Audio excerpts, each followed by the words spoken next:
Anyway, want to start with the speech last night at the convention. His final speech was, or his final night of the convention theme was Make America Great Again, of course. There was a lot of speculation that he was going to show this softer side of Donald Trump, especially after the assassination attempt last weekend. Talk to us about that speech and what sort of message Donald Trump managed to convey.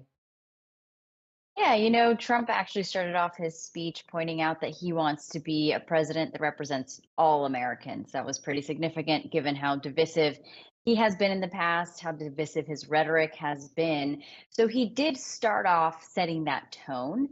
However, later on in the speech, he did go very much off script. I think that did contribute to the fact that he went on for over an hour, a little over an hour and a half. And it was at that point that many of our colleagues who cover Trump on a daily basis were saying he's going into his usual stump speech on the campaign trail.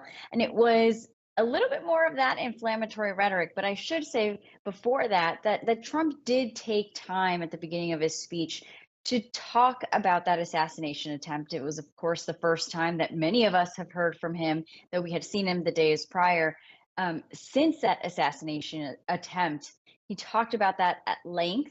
There were many people in the crowd who were very sympathetic to him, and then he started to talk about all of the issues that we've heard him talk about for several years. Very critical of the Biden administration, though he only had mentioned Biden once during the speech by name, and then he really got into discussing immigration, the number of undocumented migrants who were coming into the country. He even made a point for quite a while that murders in South America were going down because the murderers were coming into the US. So it was that kind of red meat, inflammatory rhetoric that he often uses, that he used for quite a long time last night. There were a number of our colleagues who were on the convention floor who once Trump started riffing for a little too long, they saw a number of supporters leave or make comments about, man, he should wrap this up. It's something that I heard later on in the evening from delegates.